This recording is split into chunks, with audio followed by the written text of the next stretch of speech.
He had studied many ancient texts, and knew that, long ago, people had speculated endlessly about the uses of a tear of Inaris. Both in alchemy and potion making, it was considered a top-tier ingredient. Some even claimed it could enhance a wizard's magic or alter the physiology of muggles or squibs. Even a firebolt was precious, but 10 firebolts could not compare to this half-tier of Inaris. Ziu was thrilled by the gift, but thinking back to the way Sirius had looked at him in the infirmary left a strange, tight feeling in his chest. Forget it, better go check on Charles, and tell him the good news while I'm at it. After Edmund left, Hugh stood, stretched lazily, and tapped his forehead in thought.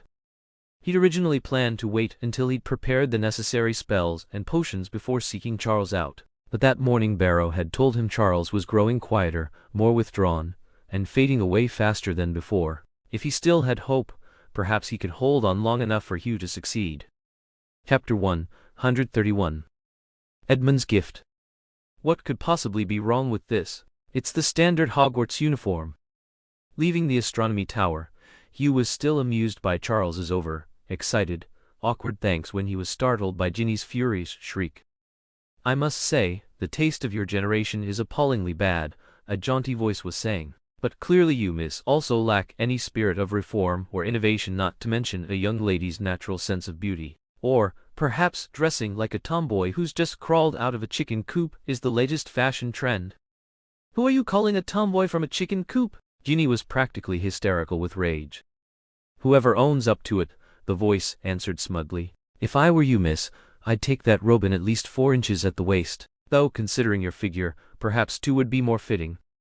4 inches, Ginny ground out, teeth clenched so tightly she didn't even notice Hugh turning down the corridor toward her. "And it would still fit me just fine." The young man in the portrait eyed her waist skeptically and drawled, "Is that so?" "I didn't know you had a hobby of teasing little girls, Miffit," Hugh said evenly. Ginny caught sight of him, and the memory of what she just blurted out turned her face scarlet. She stammered wordlessly for a few seconds, then spun on her heel and bolted. "Oh, Hugh," the young man chuckled, "you've gone and scared away my little plaything." "You called me Hugh?" Hugh raised a brow. He'd thought it would take a long time for people to stop calling him Mo Yen or Mr. Evans, but in truth, the change had been startlingly swift. Everyone save Draco had accepted it faster than he could have imagined. And now even portraits in far corners of the castle knew. "I'd say word of this has spread faster than it should. You all are adapting far quicker than I expected." Hugh Miffit crouched down within the frame. "Names have power. Not using one's true name is said to greatly hinder one's magic." "Why?" Hugh asked.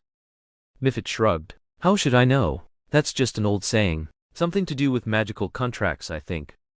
Then, abruptly, he sprawled across the frame, pulling grotesque faces, twisting his handsome features into something leering and absurd. "Hey, since you've acknowledged your heritage, did you inherit the Potter's fortune?" "Fortune?" Hugh narrowed his eyes. "Why do you ask?" "Haha," Miffit grinned ingratiatingly. "Because, somewhere in there should be one of my landscape paintings. Would you return it to me?" "My ancestor stole it from you?" Hugh lifted a brow. Not exactly." "So you mean it was stolen from you?" "Not exactly." "If it wasn't stolen or taken by force," Hugh sneered, "then why should I return it to you?" Miffit realized he'd chosen the wrong words. Looking pitiful, he stammered, Then could I buy it back? I had no heirs when I died, but my Gringotts account should still exist. I don't have the key, but there's a spell and a token set aside that would let you access my vault. I'm not short on money." Hugh folded his arms, disdain plain on his face. "What I need is a reason." They stood at an impasse for a while. Just as Hugh turned to leave, Miffit shouted, Fine. I'll tell you everything." "Go on." Hugh leaned lazily against the wall, gesturing with a smile. "The truth is that landscape painting isn't just a landscape. I painted myself into it up in the tower of the castle by the lake. You wouldn't notice unless you looked very closely." Miffit swallowed. "You know I can only survive through portraits now. If one is destroyed, so am I. And, he broke off, looking immediately regretful. "So that's your only portrait left?" Hugh asked bluntly. "Weren't you supposed to be the greatest painter of all time, and you only made yourself 2 portraits?" "Alas," Miffit sighed miserably, "I spoke a few truths, and it offended that petty Castle Lucius.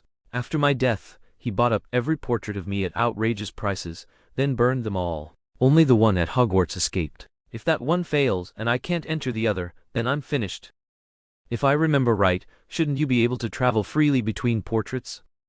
I should be, Mifit grumbled, but for some reason I can't reach that one. I know it still exists, but it's out of my reach. Mo Yan's eyes lit up. He hadn't expected the rose cylinder at home to have such a use.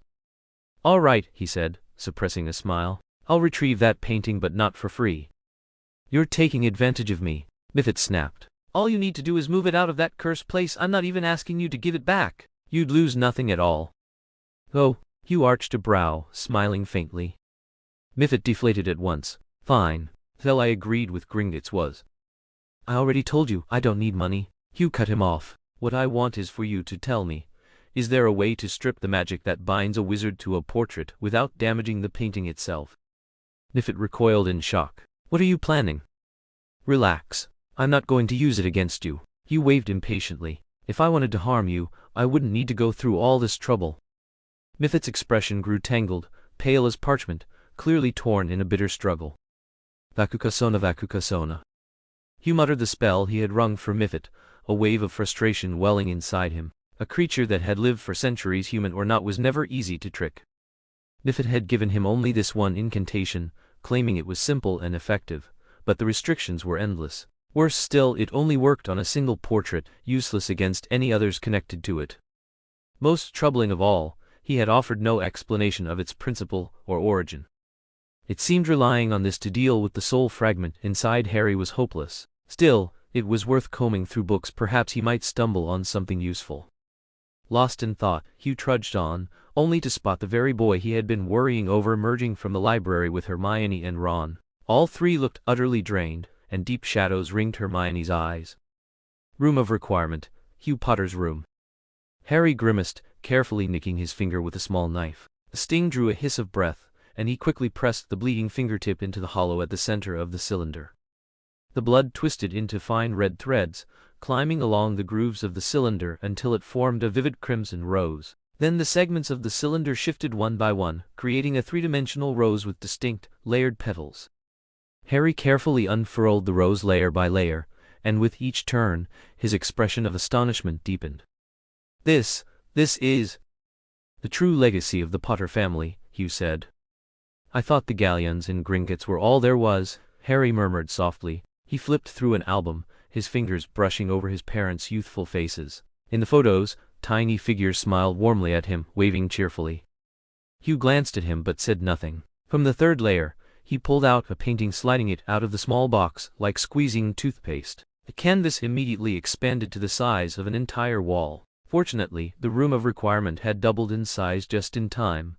Otherwise, the painting would have been crushed. As Mifit had described, it was a landscape. Blue skies, white clouds, green fields, a clear lake, birds in flight, and a castle barely visible beneath the shade of trees. Hugh pressed his nose almost against the canvas, yet he still couldn't spot the so-called Mifit in the attic. Hey, excuse me, seeing a face this big up close is terrifying, a small voice piped up. Hugh straightened slowly and finally noticed that a tiny Mifit, barely longer than a thumb, had somehow settled by the lake and begun fishing leisurely. Where do you want to stay? Hugh asked him. I should warn you, I can't be moving a painting this big around. What is this place? Mifit asked, gripping the frame. The room of requirement. The room of requirement? Mifit exclaimed in delight. This is perfect, no need to move. Is there anywhere in Hogwarts safer than this? Who is he? Harry leaned over, curious. Mifit, a painter, Hugh replied simply. Oh my, so this is Mr. Harry Potter, isn't it? Mifit said, squinting at Harry's scar with a grin. I am the greatest ever. Harry, let's go, Hugh said, ignoring him. You've got Quidditch practice this afternoon, right?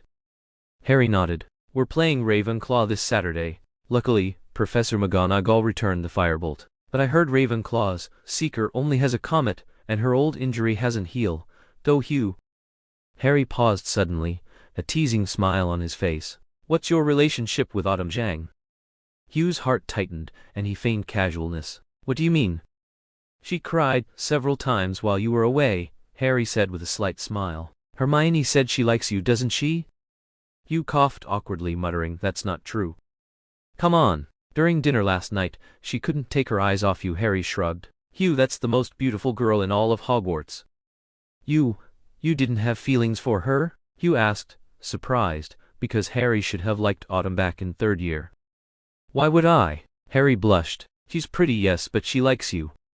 But we're only 13, Harry, Hugh emphasized. Whether starting a romance at 13 or dealing with a 14-year-old girl, he found it almost impossible to accept. Once upon a time, at 13, he hadn't dared to cross even a centimeter past the line on a desk. This time it was Harry who looked surprised. Ziu, when did you realize you were only 13?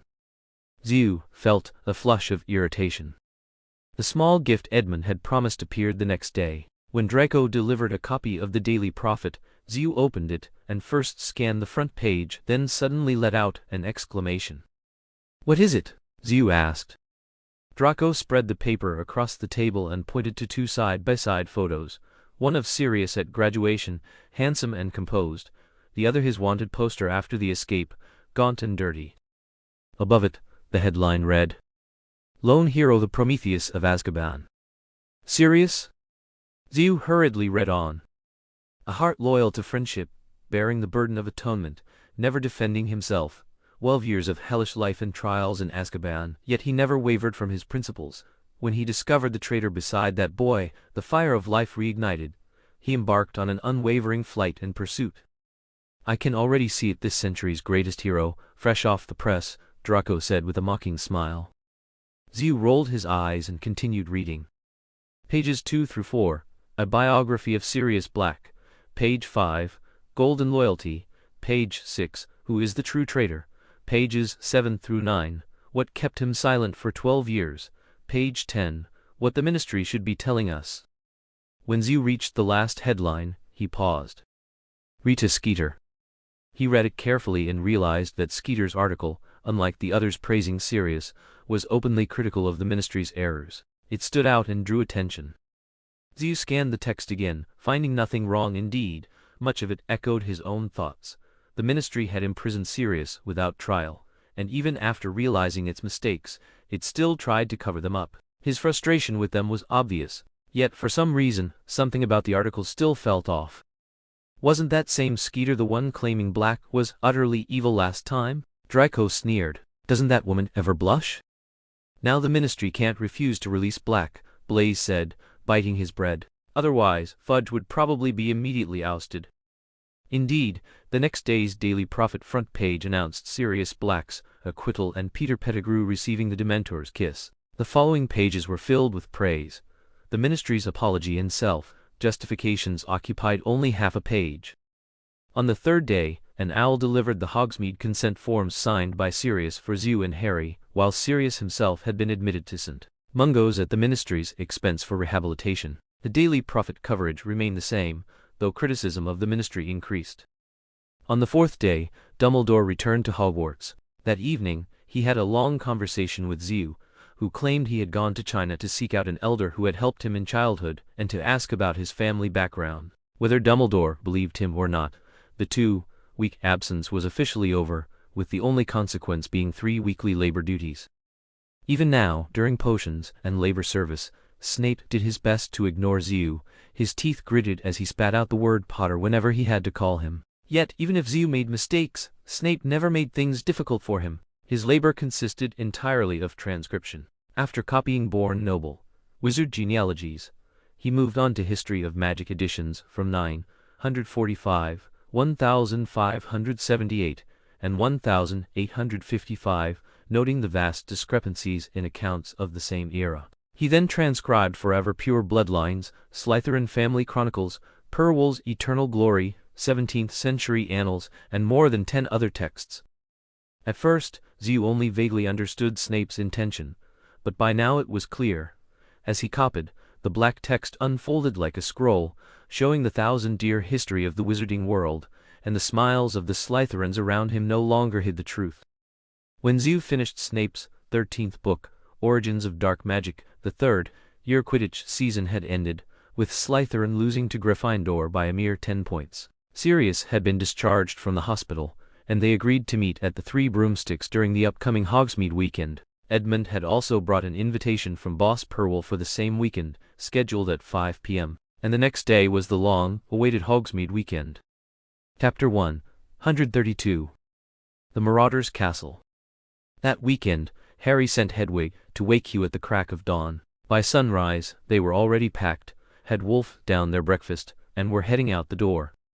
The sun had only just climbed into the sky, which was still pale blue, white, with faint streaks of crimson lingering on the eastern horizon. The weather was clear, but a brisk wind kept the morning air sharp and cold.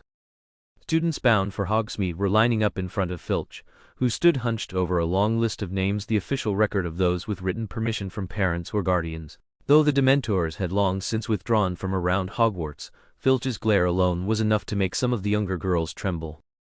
When Harry stepped up, the squinting, stooped caretaker glanced at the list, gave a curt nod and jerked his chin in dismissal. Harry moved past him to wait on the gravel path outside for Hugh. But when Hugh came through, Filch split his face into a smile and rasped, "No need to check. Your permission slip was handed to me personally by Professor Dumbledore. Enjoy yourself."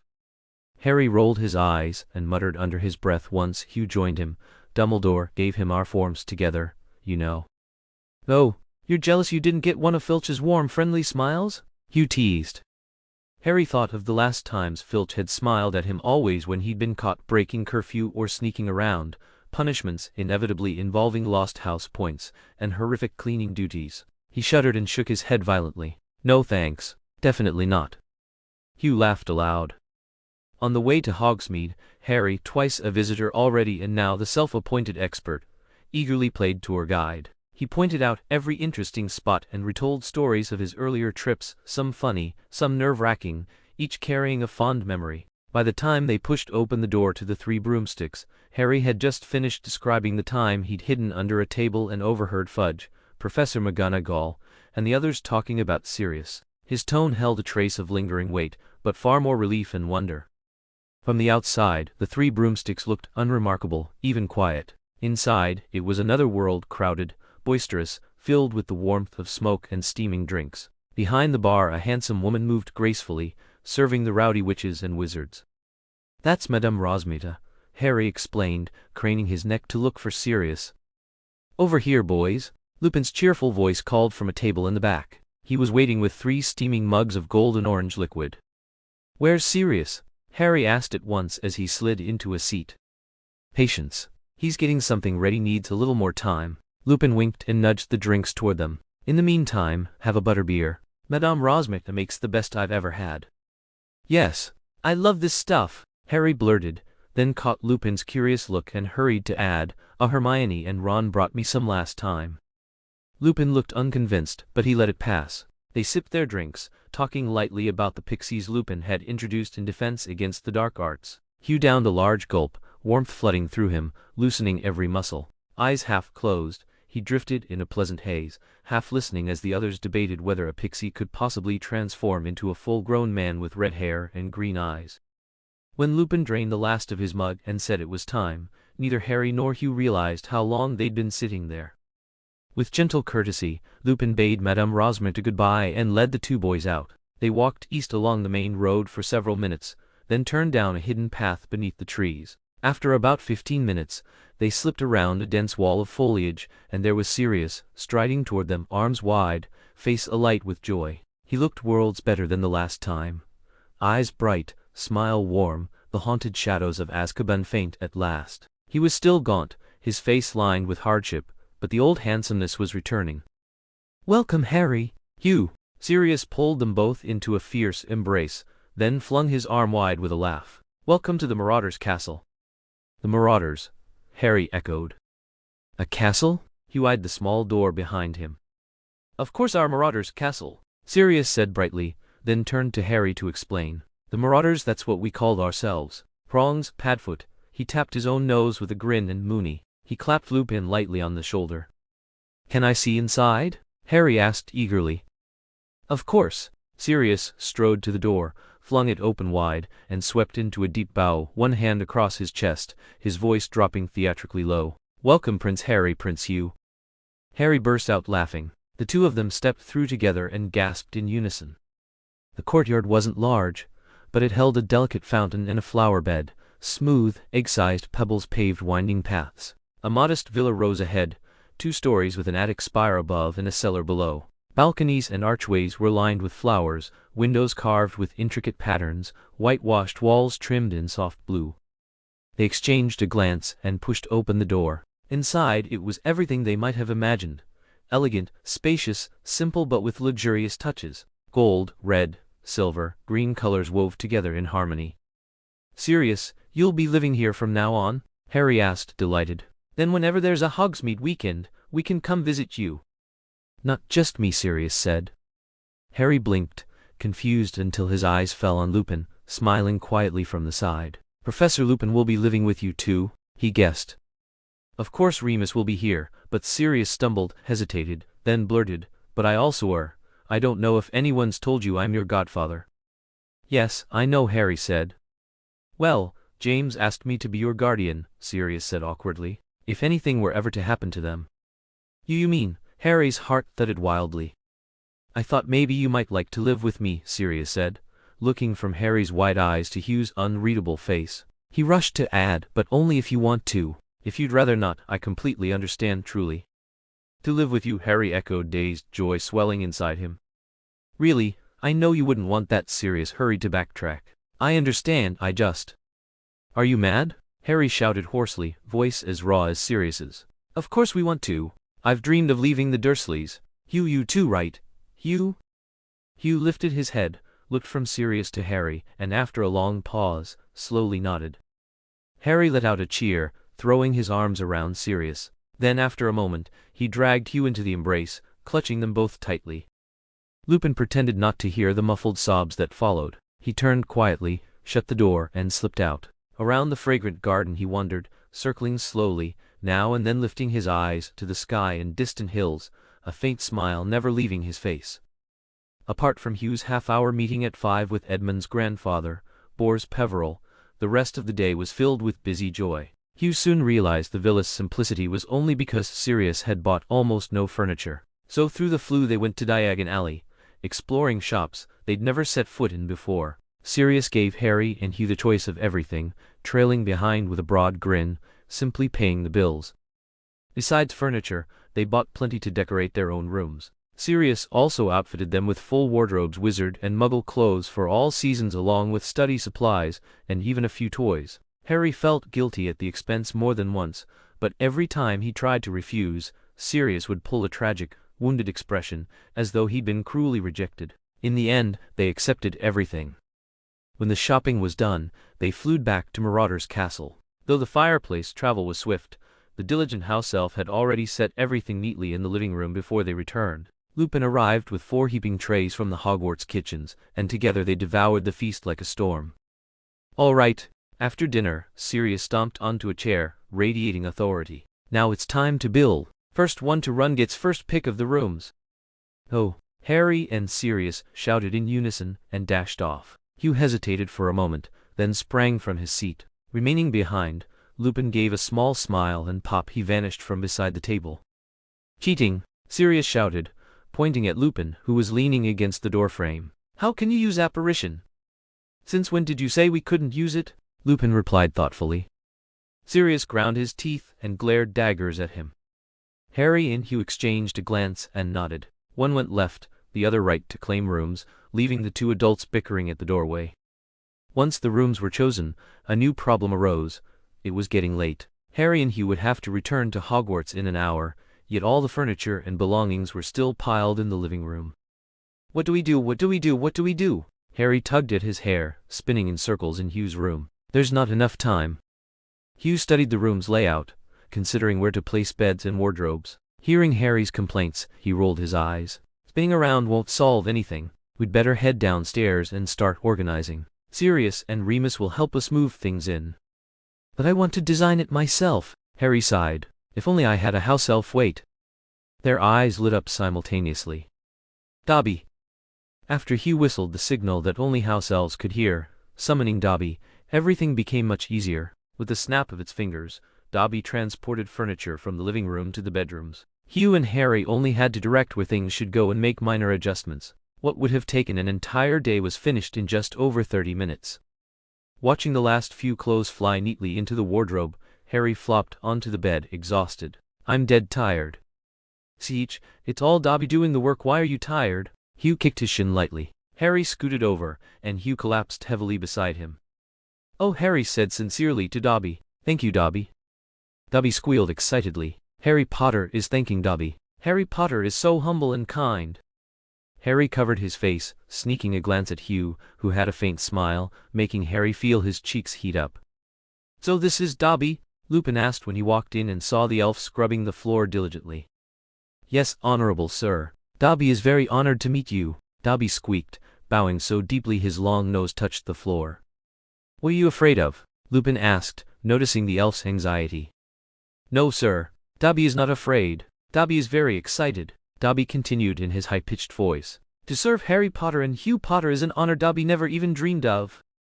"Hasn't it been serving you for almost a year already?" Harry asked Hugh. Hugh smiled, knowing Dobby was nervous, because it had previously spied on Lupin under his orders. He thought for a moment, then said, "Dobby, you don't have to follow me anymore." Dobby shuddered, mouth falling open, green eyes filling with tears.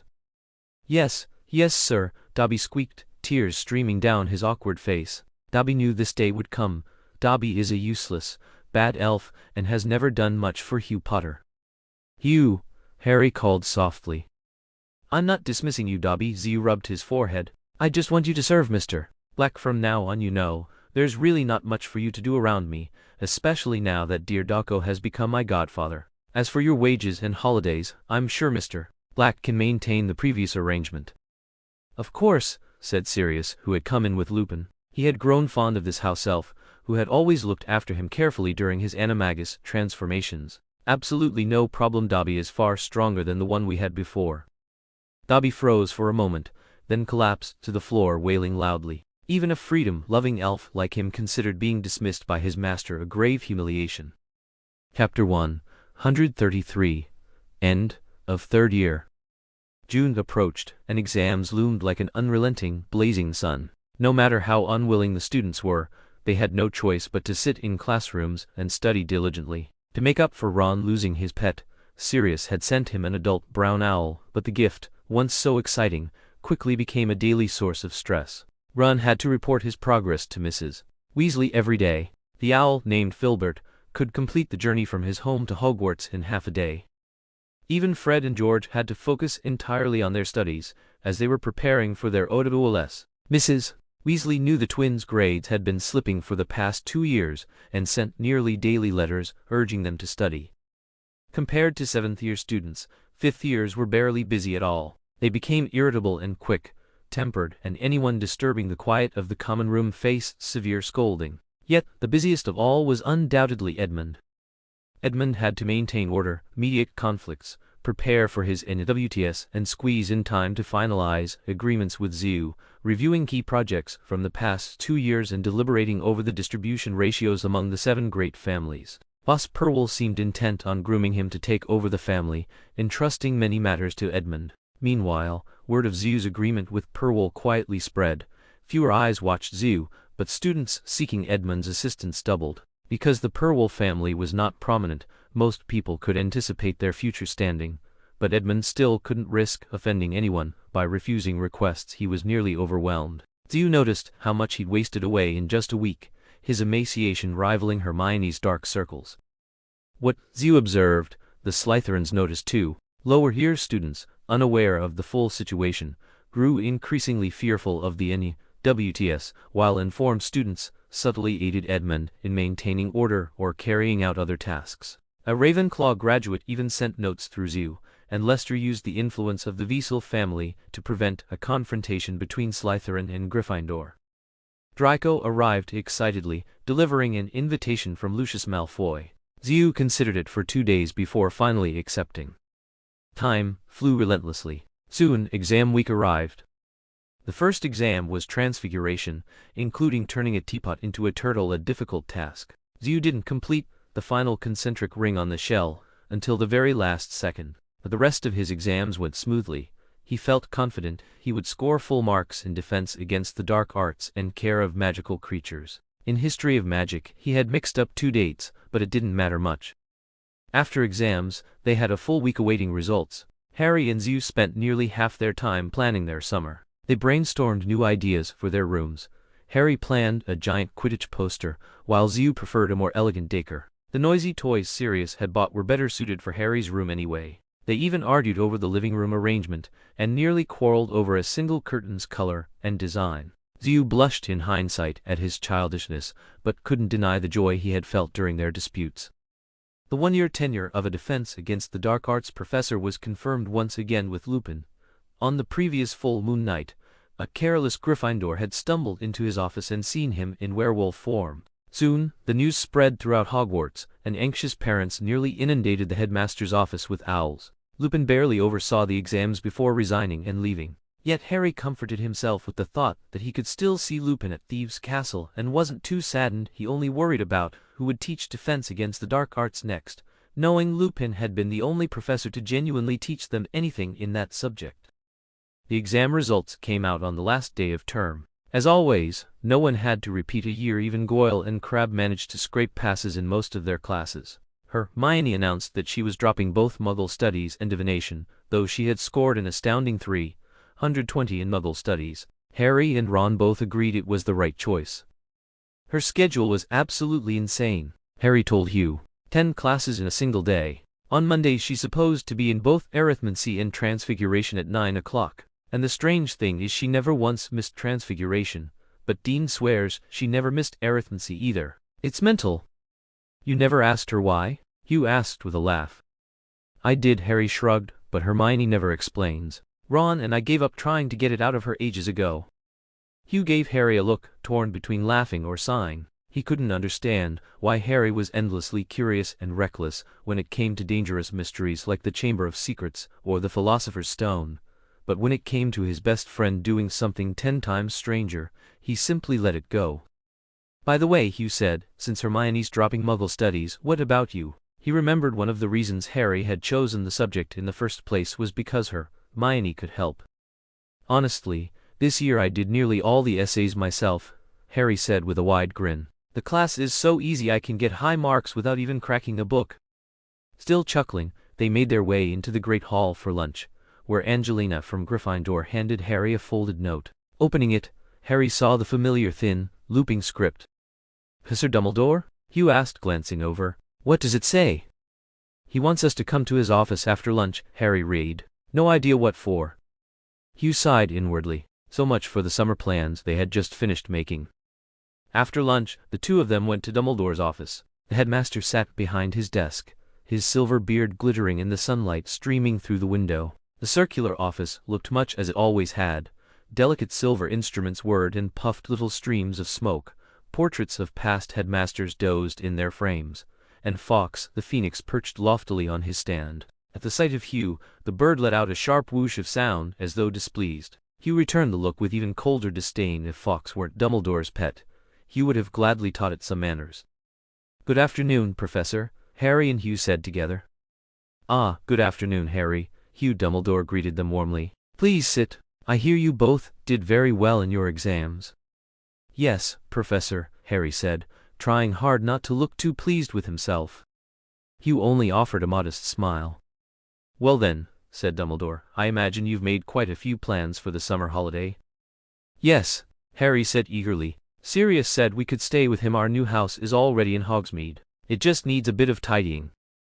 That, Dumbledore said, peering at them over his half-moon glasses, is exactly why I asked you here. I'm afraid I must tell you, Harry, Hugh, that Sirius's petition to take over your guardianship has been denied. You'll have to return to the Dursleys for the summer.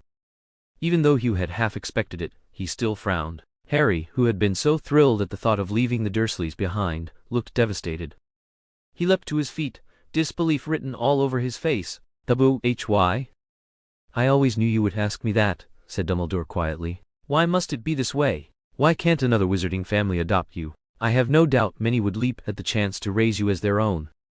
Harry froze. "Because I want you safe, Harry," Dumbledore went on, his voice gentle but firm. "Your safety matters more to me than anything else. Voldemort may be gone, but I am certain he will return, with many followers at his side. And he will not rest until he has killed you. I know Voldemort's weakness, something he has always scorned, always ignored, something that left you with a powerful protection, one that has been flowing in your veins all these years." "Love," Dumbledore said. "I once told you, Harry, that your mother died to protect you. Because of that, I decided to place you in the care of her sister, the only blood relative she had left in this world.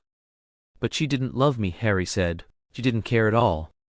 Yet she raised you, Dumbledore interrupted. Harry, Voldemort caused your mother's blood to flow for your protection, but that blood still runs in you and in her sister. Your mother's sacrifice made her family's blood your strongest shield. As long as she continues to raise you, as long as you still call her home your own, that blood sharing the same lineage as your mother will protect you. There, Voldemort cannot harm you. But my aunt and uncle, they'll hurt me, Harry said, biting his lip. Dumbledore sighed. Harry, I feel guilt for the dark and difficult 10 years you endured.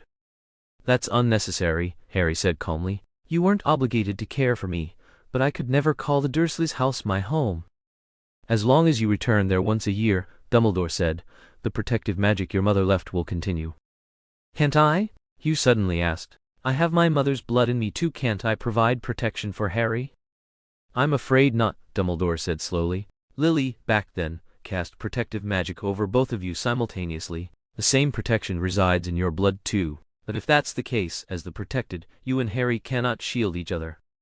By your logic, Hugh thought for a moment, I've lived away for the past 12 years. That blood magic shouldn't exist at all. Perhaps, Dumbledore said, but we have no way to prove it. It's a very ancient magic. Its duration, like the true form of a Boggart, is not fully understood. We can only guess. Maybe the magic in your blood is gone, or maybe it lies dormant, ready to awaken when you return to the Dursleys' house. Hugh pursed his lips, already imagining Harry's reaction almost perfectly. Awaken again? Sure enough, Harry quickly glanced at Hugh, urgent. How likely is that? 50-50, Dumbledore said. Harry drew a deep breath. All right, we'll return to the Dursleys. How long do we need to stay? Hugh asked helplessly, trying to negotiate. We don't need to spend the entire summer there, do we? I remember Harry stayed at the Weasleys 2 years ago, and last year spent a lot of time in Diagon Alley. At least a month, Dumbledore said. You can leave after your birthdays. The end of term feast passed under a shimmer of silver and green. Though Slytherin lost the Quidditch Cup, they won the House Cup, and overall, Edmund's final year had not been too bad. His attention to school affairs was minimal. Even when Percy Weasley earned top marks in every INAWT, Edmund barely glanced at it. This was not the calm of someone disappointed at losing the male student council president. It was genuine indifference. Compared to Percy, who dreamed of a prestigious post at the ministry, Edmund had a more important goal, and the path to it lay clearly before him. Hugh learned from Edmund that the first batch of communication stones, similar to Muggle cell phones, but unaffected by magical protections, costing only 3% of a two-way mirror, would be available for sale in 10 days. He only hoped his invention wouldn't later aid Death Eaters, and decided he would never release anything lethal or battlefield capable until all threats were neutralized.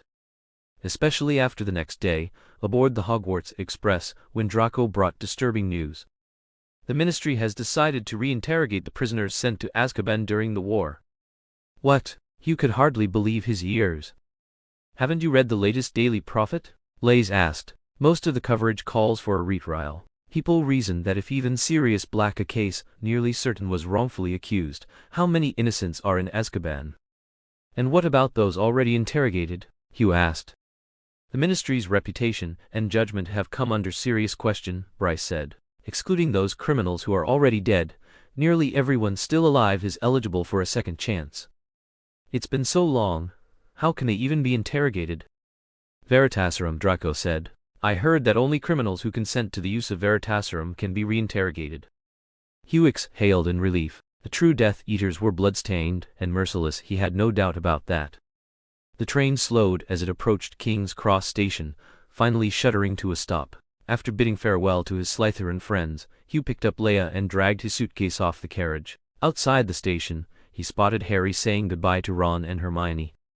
They exchanged a glance and walked side by side toward the Dursleys in the distance. Hugh's eyes narrowed, a mischievous smile slowly curling at the corner of his lips.